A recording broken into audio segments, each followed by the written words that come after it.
નમસ્કાર, આપ જોઈ રહ્યા છો નેશન પ્લસ ન્યૂઝ. હું છું આપની સાથે હેતલ ભગત. અલકાપુરીની દર્પણ બિલ્ડિંગની બાલ્કનીનો ભાગ ધરાશાયી થતા એક રિક્ષાને નુકસાન પહોંચ્યું છે, જેમાં રિક્ષા ચાલકનો આબાદ બચાવ થયો છે. અલકાપુરીની દર્પણ બિલ્ડિંગમાં બાલ્કની ધરાશાયી થવાની ઘટના ખરેખર દુઃખદ છે, પણ એ જાણીને રાહત થઈ છે કે રિક્ષા ચાલકનો આબાદ બચાવ થયો છે. વડોદરાનો પોશ વિસ્તાર ગણાતા અલકાપુરીમાં આવેલી દર્પણ બિલ્ડિંગમાં આજે સવારે એક દુર્ઘટના બની હતી. બિલ્ડિંગનો એક ભાગ જેમાં બાલ્કનીનો સમાવેશ થાય છે, અચાનક ધરાશાયી થયો હતો.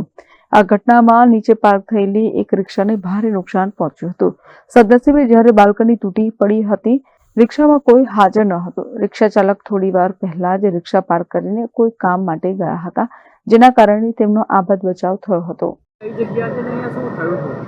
આ અલકાપુરી એરિયો છે, આરસી દત્ત રોડ અને 9:30ની વચ્ચે અચાનક રિક્ષા સ્ટેન્ડ બાજુ ગેલેરીનો સાઈડ જ પડ્યો.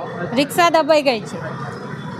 પડ્યા બાદ રિક્ષા સ્ટેન્ડવાળો ભાગ્યો બહાર થયું છે. આગળનું કાચ બી તૂટી ગયું, ઉપરનું બી વળી ગયું છે. ઓટો ના, એ બચી ગયા છે. તમે અવાજ સાંભળીને ધ્યાન આપ્યું?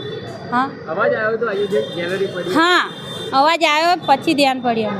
Bureau report, Nation Plus News, Vadodara. સમાચારોના સતત અપડેટ મેળવવા માટે અમારી નેશન પ્લસ ન્યૂઝની યુટ્યુબ ચેનલને સબસ્ક્રાઇબ કરો, બેલ આઇકન દબાવો અને જોડાયેલા રહો ફેસબુક, ઇન્સ્ટાગ્રામ અને ટ્વિટર પર.